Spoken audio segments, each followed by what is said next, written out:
Hey everybody, this is Jodi. It's Mike. We're sitting in our living room and we are live with you today with a really great friend of ours. This is Tom McMurran, and we've known him for a few years, and we've had the pleasure of doing business with him and getting to know him. He's a national sales director with Solvay. He's been online marketing for over 24 years. He's helped build one of the #1 websites in the world for international living. He's done, I think it was, what is it, 65 million in online sales with just a couple of employees, Tom? Yeah. Quite a bit. He's never had a boss. He works from his home. He lives on a 300-acre farm, and I'm going to blow this up. I swear I'm going to tear it up. It's Chattahoochee Hills. Is that right? That's right. You got it. Chattahoochee Hills, Georgia. And he has over 200 of the top online marketers attending his events, from Robert Kiyosaki, Sharon Lecter, Hubert Humphrey, David Wood, Aaron Rashkin, Lawrence Tam. 200,000 other people have attended his mastermind events. He's an amazing marketer and a good friend of ours. He's considered to be one of the top online marketers in the U.S. He's created systems that have helped people live where they want to live how they want to live, create wealth online doing it. He's used a system to input and add over 30,000 people to a system online in less than 6 months. So he's an amazing friend. We're going to be talking about what he did with OneCoin, why he got started, and I don't know, we're just going to ask him some of the tough questions that we've been getting, and we want to see where he's coming from, and as a leader in the industry, somebody that we look up to and is a mentor of ours, we wanted to get the truth from the horse's mouth, if you will. Not that you're a horse, Tom. Subject matter expert right here. Absolutely. I've been called an ass too, so I'm a horse ass. I prefer a horse. So I guess my first question is, as you know, I've asked you this a number of times when we've had the pleasure of speaking online. What's the thing that led you to OneCoin? Like, what attracted you to it the most? What brought it to the forefront for you and made it important? Well, it's cutting edge, much like social commerce was for me with Solvay. I love the company. I love the whole social commerce aspect of it. It was very innovative. Cryptocurrency, digital currency, is very innovative. It's very revolution based, much like social commerce was, the idea of getting your mobile service for free by swiping your credit card and making purchases. That's revolutionary to me, because I hated paying my mobile phone bill, and that's what led me to Solvay. What led me to OneCoin was I hated the banking industry. I watched what they did to people since 2008, and they didn't loan money. They charged people more fees. They foreclosed on people's homes, and they created the majority of the mess. And so there's a bit of a mission here. I know in marketing they say hit the pain, create mutuality, sell hope, create a call to action. And I mean, it's not hard to address the pain of what's going on in the economy since 2008. And I just look at what's going on in the overall, the macros that are happening in this world right now. I mean, every country's in massive debt. There are countries failing right now, like Greece. Puerto Rico's right behind them, and there's going to be 10 or 12 countries behind them. There's not just going to be a banking bailout by the United States government like there was in 2008. There's going to be a global bailout that's going to be led by the European Central Bank and the United States, who can't even afford to do it themselves. And so I started going, I got kids, three teenagers. Where are they going to be in 50 years? Where are they going to be in 30 years? How much debt how much economic servitude are they going to have to deal with to pay for all of these freaking mistakes? And when I looked at Bitcoin almost in 2010, I said, this is brilliant. This is a monetary system that is not connected to any government. It really can't be shut down. I mean, when you look at how Bitcoin is created, it cannot be shut down.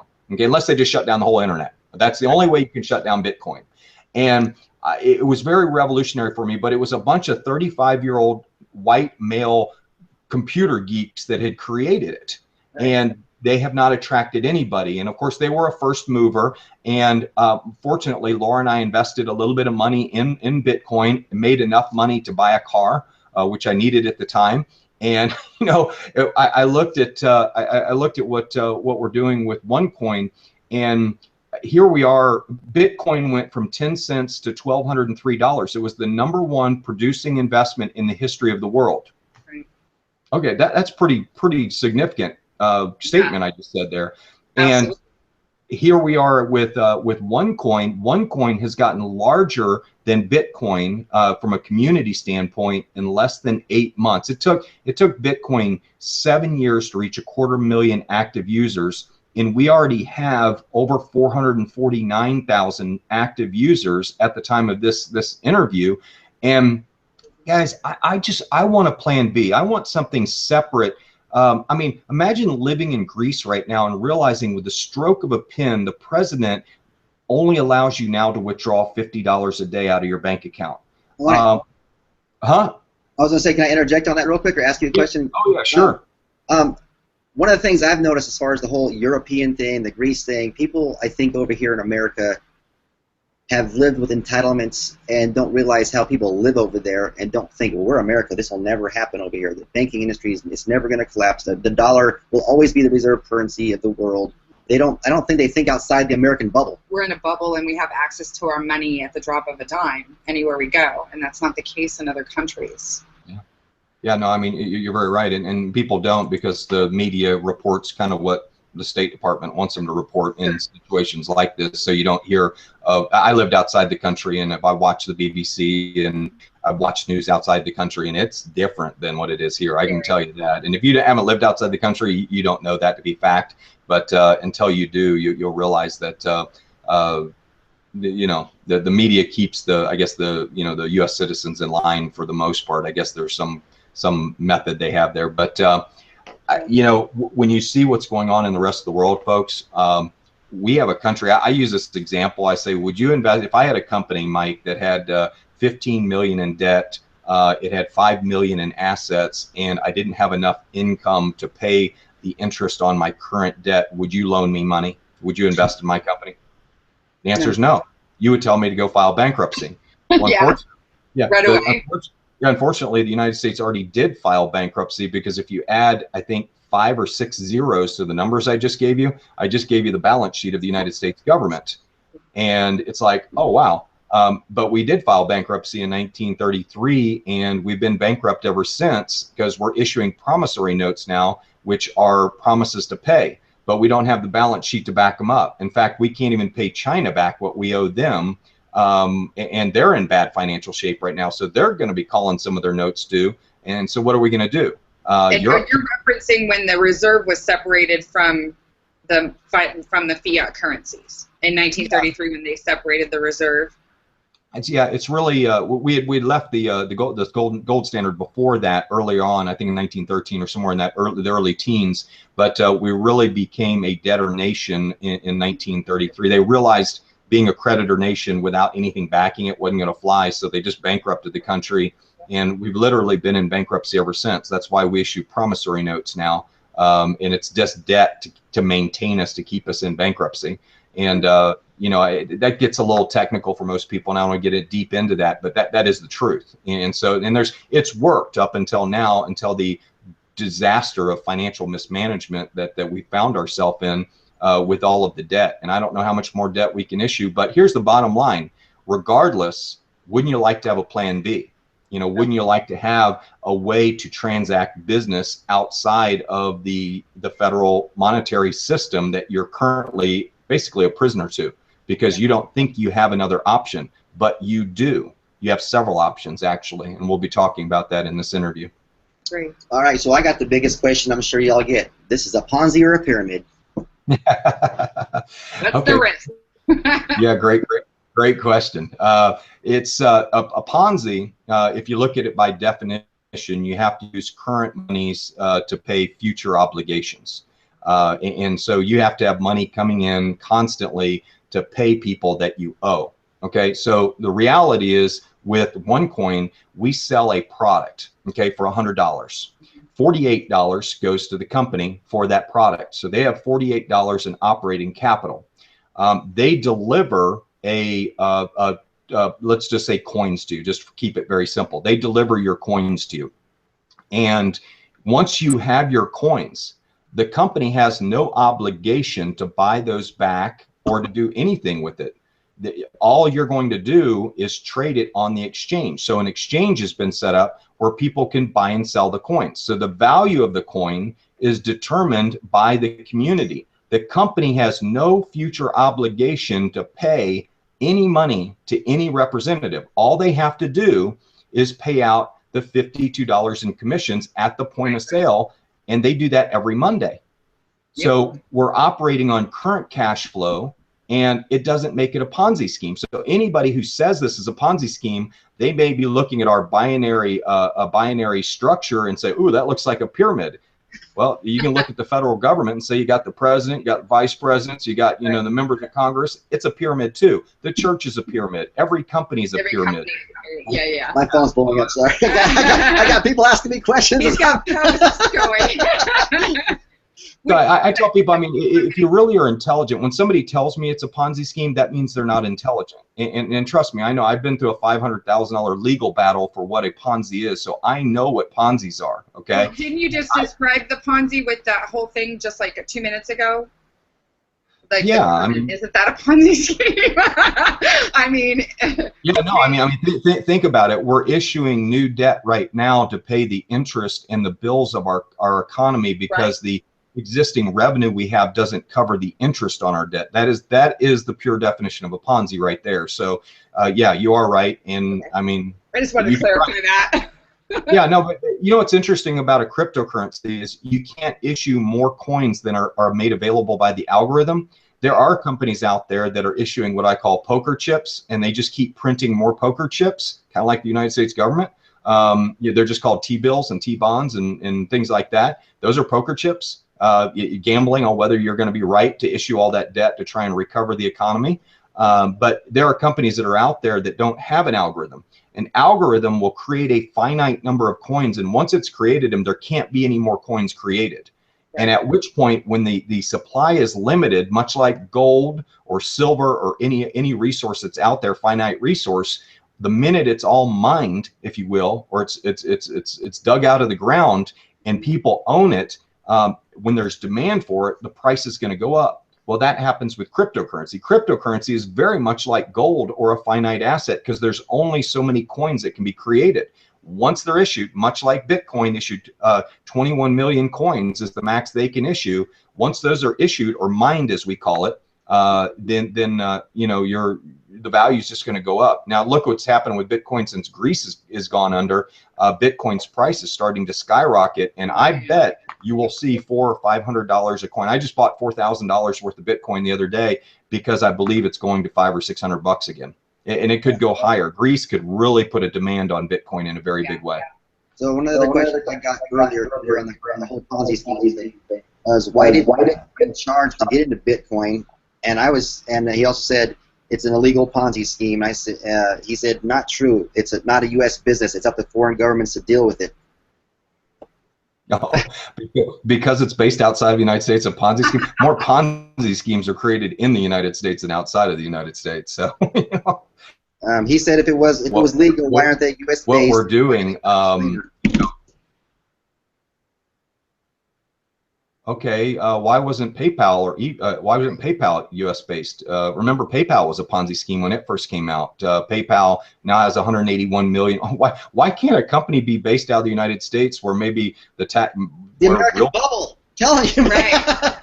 They seriously. Oh, yeah, I forgot. If you start a legitimate company, you have to start it in the United States. Exactly. I remember that in business class. They taught that. Yeah, I remember that. Yeah. Come on, that's stupid. That's naive, and that's somebody who's been brainwashed to think that this is the only country in the world. You go outside the United States, folks, you will see a lot more wealth around the world than you see here times 10. Go to Dubai. Wow, it's crazy how much money's there. But yeah, no, it's they're legitimate businesses in Dubai, by the way. Yeah. I mean, these are some questions I got. Thank you for the clarification. These are just some questions I happened to get the other day by one of my really on the fence, oh my God, people, and he why isn't the blockchain public? And I try to tell him it's a new, we're new. We haven't. Well, we haven't done a lot of coins yet, right? It's my understanding, and maybe you can clarify on this, Tom. Dr. Ruja wants to keep it internal so that the people within OneCoin benefit the most first, and then at 75 to 80%, she'll open the blockchain and people can finish mining. Is that correct? That's what she said on the video, I believe. Yeah, I mean, that's fine and dandy that she said that, but let's look at an example that I think everybody will understand. But PCs are open source, right? Yes. Personal computers, they have made their money off of being open source and allowing every company to create software for their programs, and they are the biggest and the best, aren't they? Yes. No, they're not. Apple is. Apple has actually. We've had this fight. Apple actually has a closed source program, and they create their own apps, and they have a closed. So in cryptocurrency, you have a decentralized platform like Bitcoin, which is limited to however big it's going to grow. We don't know, and it could become the de facto platform. There's no reason why we can't decentralize some of our stuff at a later date and allow outsiders to come in. But why did Apple didn't have to do it. They created a closed source program, and they kept it all under lock and key, and they had the competitive advantage, and now they're the biggest company in the world. Okay, so I tell people, what's wrong with a closed source platform? And so to answer your question about the blockchain, Mike, we are trading internally right now where people can see. We do have a blockchain that is public information, but it's public to the people who are involved in our company.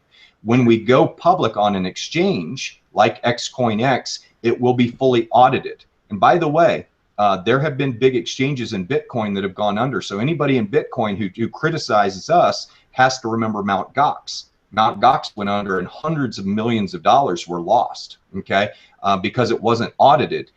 Our blockchain, our exchange, if you will, it's not ours, we have an arm's length distance, a relationship with it, will be overseen by Sempra Fortis, which is the KPMG of the United States. It's a massive accounting firm that will be auditing the blockchain to make sure the company doesn't do any shenanigans. Now that should make people feel very comfortable.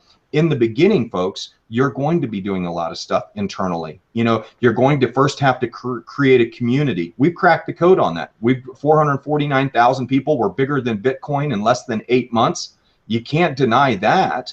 And then you look at the second thing, we've created some products internally that people can spend their OneCoins on. I mean, you can't go buy groceries or anything like that, but we're starting to create some organic movement on the actual currency. Then we've started trading internally, so you can buy and sell coins right now. So there is liquidity. You hear people say there's no liquidity. It's a Ponzi scheme. Oh, they've created limited control so they can bring in more money so they don't have to pay out future money, whatever. That's all crap. Okay, we don't have to. We have no obligation to pay anybody after the commissions are paid and the coins are issued. It's the general public, our community, which is considered the general public, will be trading the coins back and forth between each other. We put the limited trading controls in place in the beginning to prevent price fluctuation to where it doesn't get ridiculous like Bitcoin did. And then you look at the fourth element. Once you're trading, then you go public. And we're not going to go public until we probably hit 5 million members, and we're the largest crypto company is going to be wanting to do business with us because we have tons of transaction volume. We may not have to, but the real key, folks, is you've got to roll a cryptocurrency out. You got to roll it out in an organized fashion. And all of these critics that are making claims about Ponzi's and limited trading and all that, they are so stupid. I mean, they don't even know what they're talking about. And they ought to do some research and really understand how you do this. And they've never done it themselves. And anybody to criticize somebody who's doing it and they've never done it themselves, they just need to zip it. Well, yeah, it's hard to make, I think, a definitive declaration that this is going to fail when no one's even seen cryptocurrency until 5 years ago. That you make such a good point. Nobody's ever done it, yet we're being criticized for doing it. It makes me laugh. It's like, oh, okay, so who did it before us? Oh, nobody. Good. That means we can make some mistakes as we go along, as we go. Yeah. Absolutely. So many people that are brilliant out there, and they're broke. The brilliant broke ones, I call them. They sit back, they're armchair critics. I've got a good friend who's criticizing the company, and he's never even flown to go meet the owners. I mean, if you're going to sit back and steal somebody else's dreams, folks, you need to do a little bit of due diligence first. You need to actually go spend some money, and we'll talk about that in a minute. But that's a topic that irritates the heck out of me, and I might even say a cuss word or two, but watch out. We'll put a disclaimer at the beginning. Yeah, that's right. Yeah, I mean, this video might get flagged. That's right. So my next question is, if OneCoin is a currency, what can you buy with it, and what manufacturers will accept it? Again, I told them this is new. We're not Bitcoin yet. I used the analogy of the internet. I said when the internet started 20 years ago, people were like, www, what? That'll never work. And then, you know, it caught on, and then within 5 to 10 years, when the first internet arrived, you had to have wired internet in your home, and that was the only place you could get it. There were no Wi-Fi hotspots. Now you can go into any establishment, and pretty much anywhere you go, you can get free Wi-Fi. I can go to Lowe's and get Wi-Fi. Right, and it had to catch on. And at first, it was establishments that were like Starbucks, where people would sit and linger for periods of time. Now you can go pretty much anywhere, and if they have Wi-Fi in their establishment for their business, you can link into it. All right. Well, let's create some awesome clarity around this topic. Okay. If you have used PayPal, now, PayPal, of course, was a scam when it first came out. You were going to hook your bank account up to a company that was over in Gibraltar or someplace, I can't remember, Liechtenstein or someplace like that, and you were going to have them draft money from your account, and they were going to send money to another person with your email address. Okay. Yeah, that's real secure. That's what we're going to do. And everybody thought it was a scam. Well, it's not. Okay, so let's look at PayPal. PayPal is an organized central payment processing platform. What does it allow you to do? It allows you to put money into your account. It allows you to send and receive money from your own account. It allows you to send and receive money to other people's accounts. You can get a debit card. You can get a credit facility. You can get a business account. Okay, you can create invoices. It's an all-in-one, fully integrated platform, and it uses fiat currency, and that's currency that's issued by federal governments or sovereign entities. Okay, and so when you think of PayPal, PayPal is something everybody understands. We run exactly parallel to PayPal. Okay, we have the exact same thing. Maybe not all the functions yet, but you can add and receive. You can add money to your bank account, to your online wallet, just like you can PayPal. You can send and receive money to yourself, to back and forth between your bank account. You can send and receive money between other members in our community. And by the way, in PayPal, when it first started, there were no businesses that took PayPal. The only way you could transfer money, PayPal was created. Why? What was the impetus? Person transactions. No, it was, they hated Western Union. They hated the fees that Western Union was charging. And so they had a pain, and they filled that void. And I don't know if you remember, I think it was PayPal, and there was another company, Green Dot or somebody like that. I actually talked to the founder of Green Dot, the one that had gotten bumped off of eBay. They kicked him out, and his company went under because of it. And then they ended up buying PayPal. Okay. And so, you know, when you look at how PayPal evolved, it started as a filling a void, a pain that's out there. Does anybody feel pain from the banking industry? Does people feel pain every time you go withdraw? I withdrew $200 the other day, and I get hit with a $3 fee. Right. You know, I don't even have a savings account anymore. I took out my 401k because to me, it's not even making any money. No, it's yeah. Yeah, they're in the business of enriching themselves, not their customers. They may make it look like they're enriching you, but at the end of the day, if you look at your balance sheet from your bank, you probably haven't made any money. They've made money, and you haven't. So there's a pain there that people are like, you know, I would love to have a monetary system. I'd love to have an integrated payment solution separate of the banking system. And I encourage everybody to do this. I say, go set up a Coinbase account. Go to Coinbase.com. This has nothing to do with OneCoin. Go set up a Coinbase account just to test me, to see if this is the coolest thing you've ever done in your life. Okay, maybe not the coolest thing, but it's pretty awesome. Pretty awesome when you think of the magnitude of it. You set up a Coinbase account, you buy a Bitcoin or a fraction of a Bitcoin, and then go to 1-800-Flowers and buy your wife or your husband something from 1-800-Flowers because they accept Bitcoin. Okay. And you'll realize you just made a transaction outside of the banking industry, outside of the federal monetary system. And I got to tell you what, when I did that for my wife and showed her how that worked, that was the most liberating experience I've ever had. I just said, wow, I could take all of our savings right now and move it into Bitcoins right now and actually transact business and pay most of my bills and everything that I've got. And so when you look at that, but here's the difference. With Bitcoin, you're limited to paying your bills with people who actually accept Bitcoin. With OneCoin, you won't be limited. If they take MasterCard or Visa, you're good. Yeah. You just swipe your card. That's the big difference between Bitcoin and OneCoin. That's why you need to have a closed platform, because MasterCard, Visa will never work in that scenario with an open source program. Of course, yeah. Yeah, I don't think Visa wants something that's overseen and managed. So does MasterCard. They don't want this open cowboy environment where you could be sending drug money using your MasterCard. They're not going to go for that. They're not going for these anonymous transactions like Bitcoin does. They're going to say, hey, if you know your customer, we'll do business with you, because that complies with the Banking Secrecy Act. Okay, if you know who's transferring the money, who owns that credit card, then we'll do business with you. And that's where we're headed. And so I tell people that's the big difference. We got off in this conversation by saying, what's the advantage of a closed environment versus an open source environment? An open source environment is cowboyish. It's the old West. People aren't going to feel comfortable there. But if they know it's managed and audited and it's overseen and there's big companies that are doing business with it, they're going to do business with OneCoin over Bitcoin all day long. And Bitcoin is really, they were a first mover in the space, and that really hurt them because they got tarnished by Silk Road, they got tarnished by Mt. Gox, they've been tarnished recently by the hacking in Hong Kong, where 300 million coins were stolen, $300 million worth of coins were stolen. There are some major holes in Bitcoin, and they're fixing them. And I'm a big Bitcoin fan, so don't get me wrong, I love Bitcoin, but it's an environment where Visa, MasterCard, they're not going to feel comfortable. And within ours, where you have a central management company, an auditing company, and you have credibility and you have control over the whole system, they're going to be more happy to work with us than they are Bitcoin.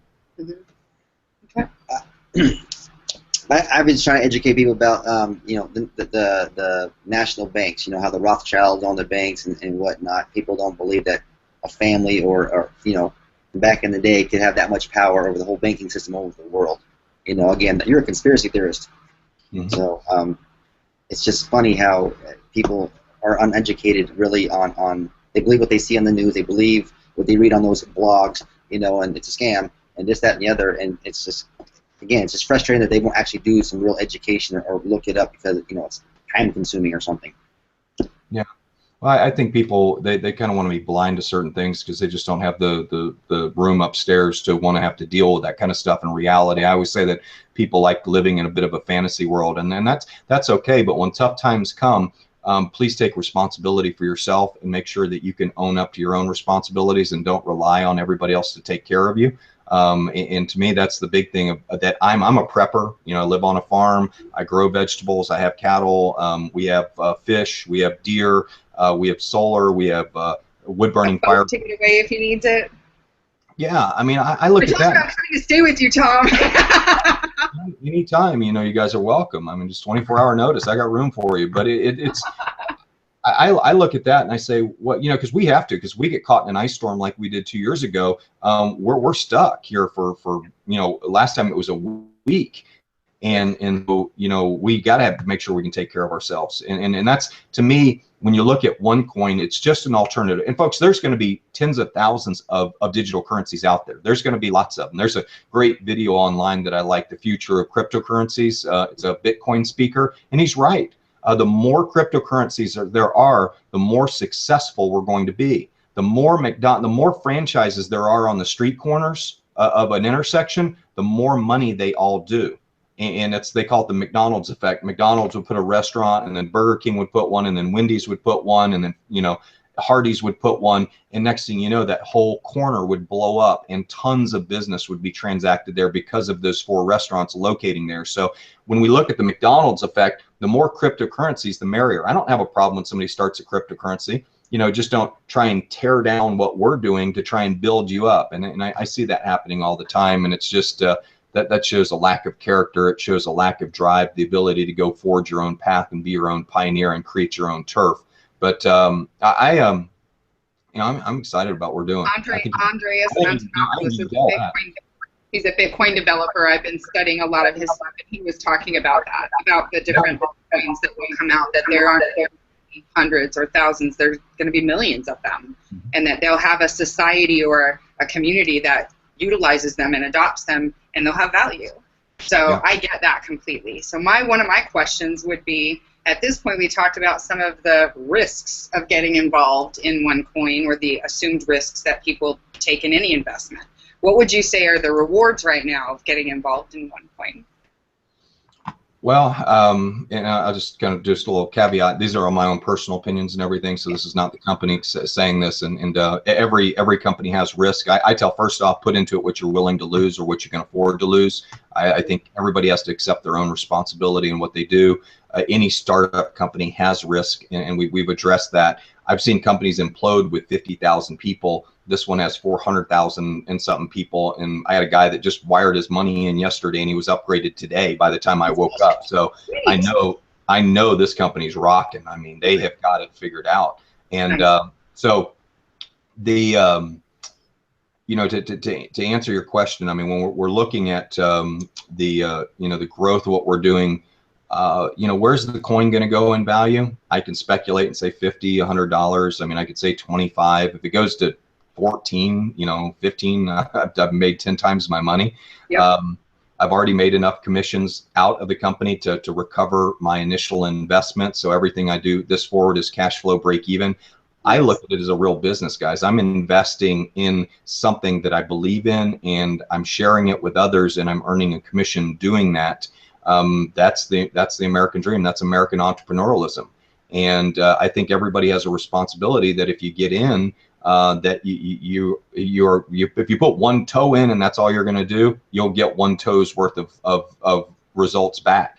But if like me, if you've ever seen me do a cannonball in my pool, I'm all in, baby. I can go off a rope, swing, and make a bigger splash than anybody you've ever seen. But when I go in full tilt.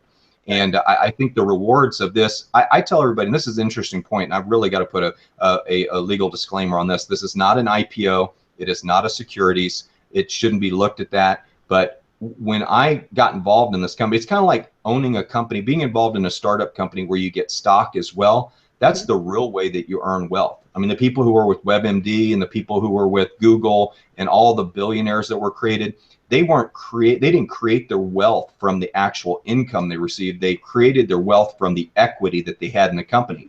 Well, coins are like equity to me. The more coins I have and the more they go up in value because of my efforts and the efforts of hundreds of thousands of other people, the more wealth I create. So I like to, and for lack of better terminology, I like to say this is like being in a very exciting Google type startup, but with an IPO component where when we do go fully public and the general public gains access to the coins, our community will already own 80% of them.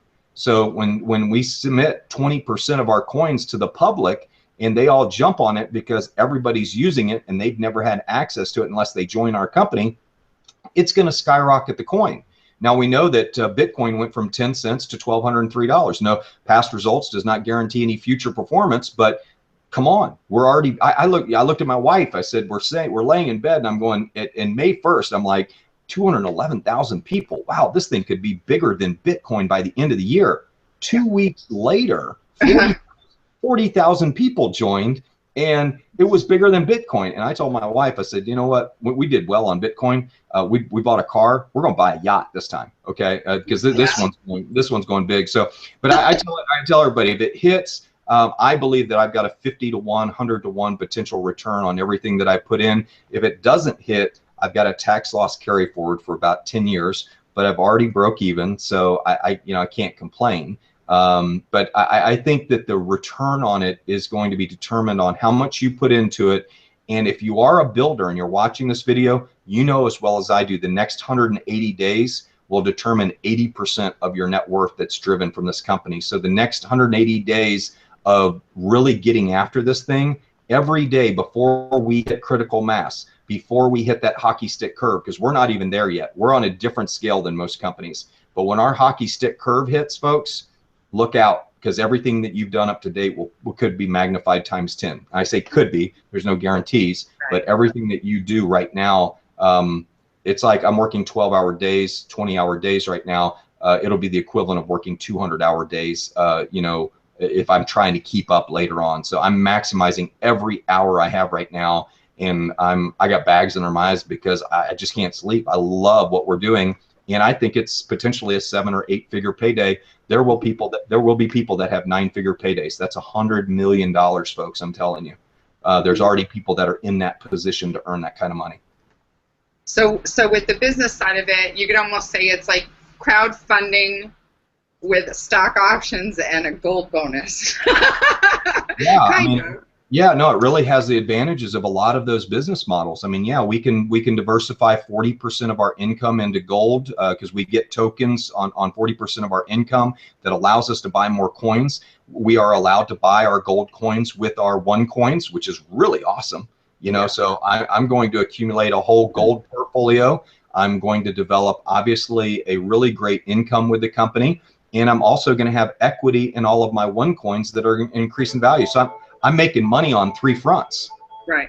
So how are you doing this as a business? I know that you said you're working it and that people can do this as a business. So I want them to understand, you know, you've put over 500 people in this in less than 60 days, and you made, I think you said you made $9,000 last week? Yeah, 9,000. The results are not typical. You know. So how are you doing this, Tom? Tell us. And on top of that, I want you to lead into this. Can you talk about the networking side versus the coin side, about how you don't have to build a team if that's the route someone wants to go? Oh, yeah, that answer's simple. You don't have to build a team.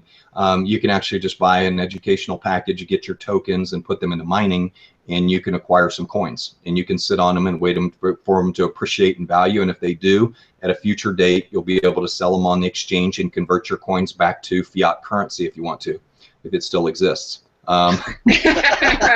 Oh, that was boom! But no, that was a collision, and you know. That was awesome. Yeah. So when you look at yeah, you don't have to build a team. You will be put in the matrix, and you will potentially have a team under you at a later date and be able to, if you want to, but you don't have to. We have people that simply want to gain the education on digital currency, and they want access to the tokens, and that's how they do it. To answer your second question, how am I doing the business? It's the same I've always done. I'm creating content. I'm sharing that content with people. It's creating conversations, and those conversations are leading to people signing up.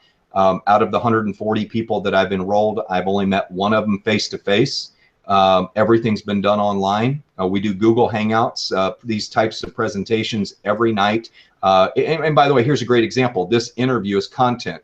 I'm sure you all are going to distribute this to people that you know and to people that you know, want to know what you're doing, and they'll watch it, and it'll create a conversation, and next thing you know, they may join your business. So creating content it's kind of been what I've been doing for 25 years, and that's how I generated all the online sales, is by, like with the offshore website or the International Living website, we did 22,000 articles on different places to live around the world, and we created lots of videos and lots of tweets. And what's cool about what we're doing now is there's just so many methods. I mean, look at Periscope right now, or Meerkat. You can create a following and publish, you know, click I'm live, and all of a sudden everybody who's following you gets notified, and you can send out a message. I'm still trying to figure out how to use it in this business, but things have been going so well. We could do it right now. I could turn on Periscope and show them that we're doing an interview live with you right now. You guys could do that. Yes, absolutely. Yeah. And so I know how my daughter's using it for yoga business, but to answer your question, we do Hangouts every single night. And let me explain our system. First thing you want to do is we want you to share our 9-minute call. And how do I approach people? How would you like to make more money or have more free time? Who's going to answer no to that question? That's a loaded question. Of course I do. Well, just here's an 800 number. Here's a toll-free number. Dial it and listen to this 9-minute presentation when you get a chance. If they're motivated and they truly have enough pain in their life, they will listen to the call. Now, at the end of the call, they're going to go either this is really awesome or this is really stupid. Okay, and I don't really care. As long as I get an answer out of them, that's really all I care. You know, they may say I didn't have time to listen to it, which means they don't have enough pain in their lives. Okay, so when I share the call with people, the result, like I said, is it's either stupid or it's awesome, or I don't understand it. And I say, okay, well, here's the presentation if you want to learn more. Now, in the entire time, people are watching how I do the business. So your prospects watch you, and this is a very important point, okay? Your people watch you, how you do the business. And if you sit down with them for an hour and a half at a Starbucks and talk to your blue in the face, you've already scared away 95% of the people that would join your business, because they don't want to sit in a Starbucks, and they sure as hell don't want to learn a 90-minute presentation and have to recite everything that you're learning, okay? So people, if you scare them away with your I know everything that I'm talking about and all of that, then people aren't going to join you. And so in my system, it's like, just let me do the presentations. I love doing the presentations. If you have to have heart surgery, you know, do you go to somebody who's just kind of good, or do you want to go to the best? Do you want to go to somebody who knows how to do heart surgery? Well, I love to present, okay? And I work on the craft. I study, I read research reports, everything I do, I love to present. So let me do the presenting. You know, let me be your heart surgeon, okay? Let me get you fired up and get you all passionate about this business. Yeah. Now, with our system, you share the call. If they like it, you share the 29-minute presentation. If they like that, then you set them up an orientation call and you answer your questions, and you either sign them up or you don't. And I can't think of an easier system than that. So we're not in the convincing business. We're really in, it's kind of like air traffic control. You know, we're just kind of landing airplanes everywhere, and we're telling people where to go and go here and go there. Yeah. We're not a pilot of the airplane. Don't be a pilot of the airplane, because you got to learn all those instruments and controls and get all these hours of training and all that. That's kind of what I've had to do. You know, I can fly the plane, but I tell you what, if you've got a system that's working, I'd rather follow your system than create all this stuff. But we have created a system for you that can be done completely online, and you never have to leave your home. You don't have to do milkshake parties. You don't have to go out and do coffee tastings. You don't have to go show people how to program their EIN number, or what? No, IMEI number. Mike, you know what that is, right? You don't have to go show people how to cut their SIM card. You don't have to do any of that, okay? You can very simply share an idea with people and say, are you feeling enough pain right now? Do you not have enough money? Are you concerned? Do you have too much debt? People want freedom from fill in the blank. Give them the opportunity to fill in that blank and show them how you do it. But show them the call, show them the presentation, because all along they're watching you. And if they go, heck, I can do what Tom's doing, then it's game over. It's game over. And that's what I love about our system. We do hangouts every single night: military night, Tuesday night, women's night, Wednesday night, tycoon night, business leader, Thursday night, Spanish night, Friday night, Saturday night is mastermind night, Sunday night is leaders night. Monday night's optional. You know, we may take it off and just put up a recording so I can rest my vocal cords. But you know, when you look at what we're doing, folks, we're collapsing time frames. We're on this 100-day madman cycle. We do presentations every night, and you're like, oh, well, I can't dedicate that much time every night. 7 hours a week, and right. It's a hobby at 7 hours a week. I mean, if you want to go out and make a big organization, folks, I mean, a couple hours a night to build something to get you out of being mediocre, to break out of that mold that you're stuck in, come on, give it 90 days. Oh my God, I tell you, it drives me. If people aren't sick and tired of being sick and tired, then they're just not going to do it. But there's so many people out there. I always say that inner awareness leads to integrity. And if you're not where you want to be right now, just freaking admit it.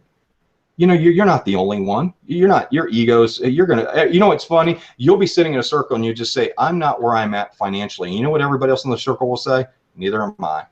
Right. And once you're honest, all of a sudden you've got an audience. You know. And so I just tell everybody, follow our system. You know, for about $30 a month, you can have a kick butt system that works for you while you're at work. Does the presentations for you, it does the trainings for you, it sends out emails automatically for you, it does everything for you. All you have to do is share it. And that's the magic of our system. That's why people like it. Okay, so as simple as it is, as inexpensive as it is, why do we have so many, why are there a lot of haters about OneCoin online right now, would you say? What would you say is the biggest reason? There's always haters in the beginning, and I'll tell you why. Because there are people that they're yellow journalists. They just print urine because they want to leverage our traffic. They're very. A great way to say it. Yellow journalist, I love it. They just print urine. That's all they do. And the reason they're doing that is because they want to convince you to buy their product. If you look at most of these websites that print, and you got to be straight with me, you got to go look at them and you got to tell me, I'm not telling you straight up, but go look at Estonian Trader. What are they selling? They're selling binary options.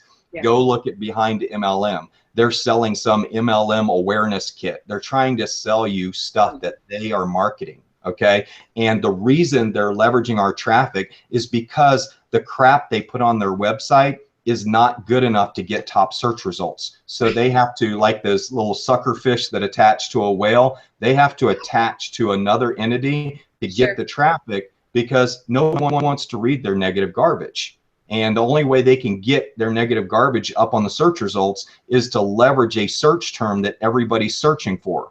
So if you see, when you type in OneCoin, if you see people up there, it's because we have so much traffic. They're trying to make money off of us. And I've got friends that pay attention to that stuff. I've got one friend, you know, he's a graduate of a military academy. I won't say which one because I don't want to call him out on this video. But here's a guy that's highly intelligent that if he was actually going to do due diligence, he would take, like I did, take money and fly and go meet the owners. He would have people that he knows and trusts who actually go to the source rather than reading garbage online and acting like you're an armchair authority. Okay, and that's really what they are. They sit back and they say, oh, I'm not interested, and this appears to be false, and nothing is really, nothing is defined. They don't have any facts whatsoever. It's all conjecture. You know, it's all just like, oh, well, I heard this, or this is what possibly could be happening, and it's a possible Ponzi scam. And they don't print anything definitive, because if they do, they know they're going to get sued.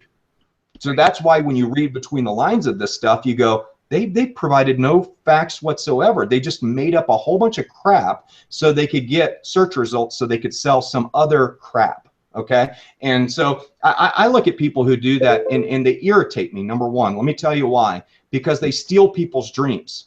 So, and I've never met, even the guys that own some of these online publications, they have 9-to-5 jobs. They can't make enough money to get out of where they're at. They can't build a team because they have a negative mindset. All they do is project negative crap. And you know what? The masses don't want to be affiliated with people like that. You know, they really don't. It's just like negative journalists. It's like they have a very small group of friends. Misery loves company, and they're the ones that are the most miserable in life.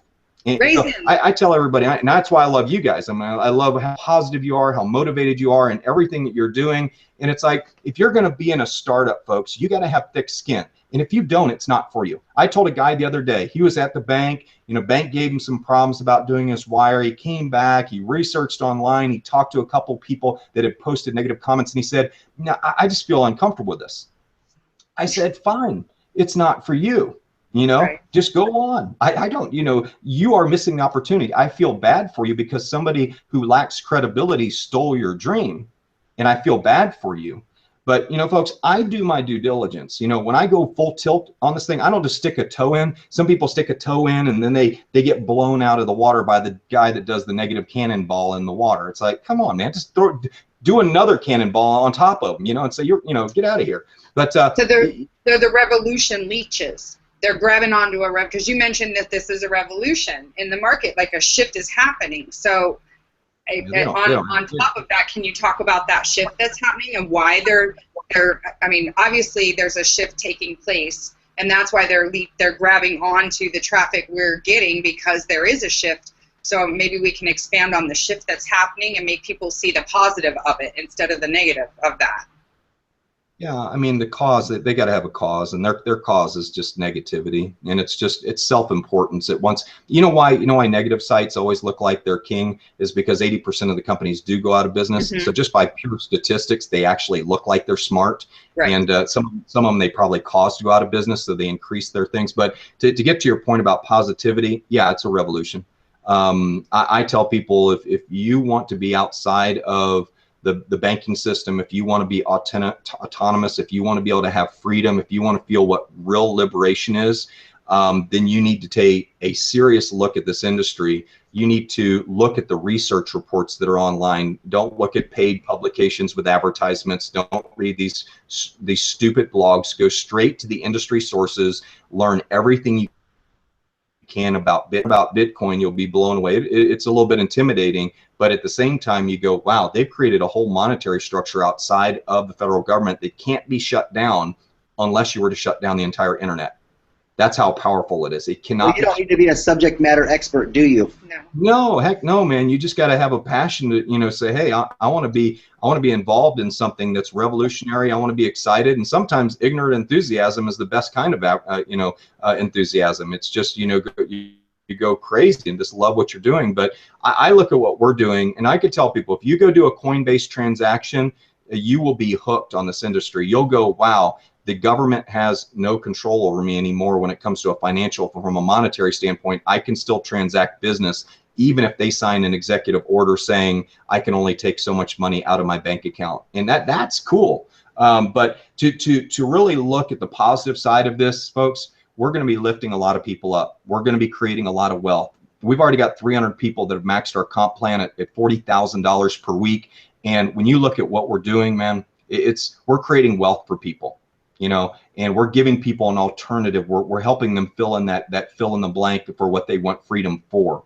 And I just tell people, get passionate about something, re-engage your purpose, as I say in one of my motivational talks, re-engage that passion and lift people up. Don't tear people down. I can't stand people tear people down.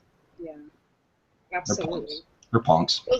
Thank you for your time. I know that I could sit and probably keep you on this for hours with so many questions that everybody throws at us, but I think that was a really great start.